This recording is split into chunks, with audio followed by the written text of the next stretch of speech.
I had never thought of Cornell. I didn't even know where it was. I knew it was an Ivy League school, but that's all I knew about it. I said, in actual fact, I haven't. He said, well, look, I have a friend who's on the faculty there. Would you be willing to have me contact him and see if it's possible for you to go there? So I said, well, sure, why not? So he contacted the friend contacted the admissions officer sent me an application. I filled out the application, sent it back. We're in early July. A couple of weeks later, mid to late July, I get a response from the admissions officer. He said, we've decided to admit you. Whoa, that was nice news. He said, however, we have no financial aid to offer you. We have no housing to offer you. If you want to come. Okay, so picture that. Mm-hmm. A 2-month-old baby, a Volkswagen Bug, and 2,000 miles of distance between Stanford and Cornell. I mean, between Phoenix and Cornell.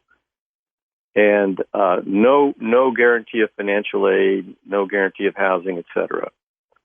So that was the choice we were facing. So my wife and I sat down, and we said, well, what do we want to do? We're going to take the path that's already set up and be the low-risk path and be more secure? Or do we want to take this risk and go to this place called Ithaca, New York, which is about 2,000 miles away, and just see if we could make it work? And so we did. We said, we're going to do that. So we loaded up our Volkswagen, piled 6 suitcases on the top of it, and we drove across country and arrived in Ithaca, New York.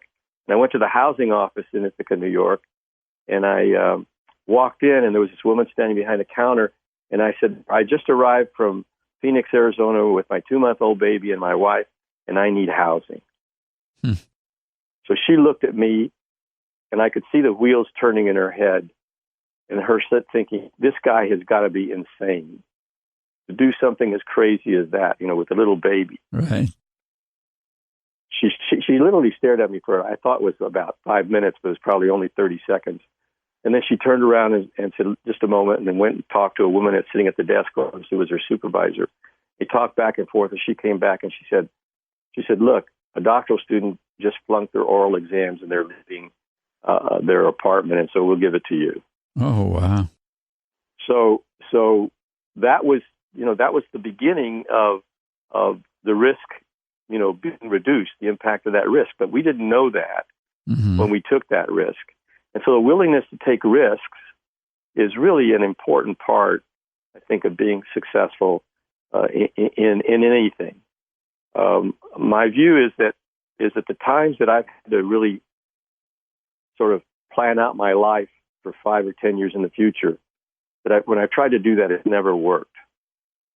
When I have been open and flexible and willing to take risks, I've found that I've really encountered the most success in my career.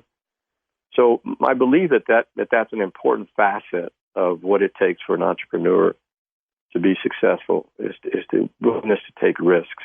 And I don't mean just being crazy about risk, but having the confidence that things are going to work out. We'll make them work. I'm able to handle whatever is thrown at me. I'll be able to figure it out. And I think that type of a belief is very, very important for entrepreneurship. Right. Because entrepreneurship, almost daily, they are challenging the comfort zone because there's always something that's coming to you and you have to react. You have to try to fix. It's different to be an employee. You also have staff that comes to you, but I mean, at the end, the corporation is going to take care of it, or you're going to have more people. But, when you are an owner, the buck stops with you. And so, you have to really have thick skin, isn't it? Yeah, you do. And I think you have to have the belief and the faith that you can deal with whatever gets thrown at you. Right. Right. You've got to believe that, and yeah, it's scary. It's anxiety producing. It's frightening, but in the end, if you just have the confidence that somehow or another things will work out and you'll be able to make them work out, I think that's key. Yeah. On the kind of the other side, the intellectual side, if you will, the research that Jim Collins and I did that resulted in the book Built to Last, which has turned out to be a really significant book in the field of organizations. Of course. That research also tied into some of my beliefs, but it kind of validated them through the data that we collected. And that is that in order to create a really great organization, and my hope is that most people who are starting companies are wanting to create something that's really great, not just something that works. But in order to create a really great organization, it's very, very important to have a sense of what's the purpose of my company. What is my company contributing to the world? And that goes beyond the product that you're making, or the profits that you may generate, or the employment you may give to people. But it's a contribution that you're making to the world outside of you. So in our study of companies, we found that the majority of these very, very successful companies that have been successful for an average of 100 years, that the majority of them had a sense of the purpose of what they were all about. And purpose it really answers the question, why are you doing what you're doing? So often I often ask business owners, what's the purpose of your company? Well, our purpose is to make software that will facilitate the banking system. Well, I say, okay, that's what you're doing, but why are you doing it? What deeper contribution does that make? And that's what purpose is all about, is what's that deeper contribution that you're making? The beautiful thing about having a sense of contribution you want to make is that you can do it through being in a lot of different businesses. You can be in this business or that business and still serve the same long-term purpose. A great example of this is the Walt Disney Company. Their purpose, as you might imagine, is to make people happy. That's what they're about. That's what they've been about from the very beginning. We found quotes coming from Walt Disney that's saying, that's what the Disney Company is about. We want to make people happy. Well, how are they going about doing that? I mean, if you look at the businesses that they have been in throughout their almost 100-year history, they were making cartoons. They made movies. They did Disneyland. They bought ABC TV and ESPN. They created the Anaheim Ducks hockey team. They most recently have a cruise line for families, so that kids go to one end of the boat and the adults go to the other end of the boat, and everybody's happy. They're about really making people happy, but they're doing it by being in a variety of businesses. They're not in the same business they started out in. And so that's the power, I think, for entrepreneurs, is that rather than thinking about, well, I'm making this product, the question is, what contribution is that product making? What's the basic purpose for your product being in the world?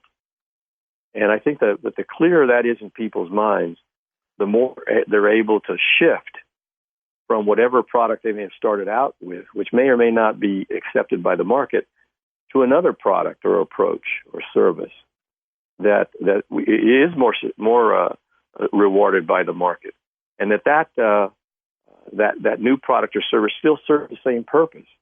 So they're not deviating from contributing to that purpose. They're just doing it through a different form, through a different business. How? I'm sorry. That's okay. You want to finish the thought? No, that's it.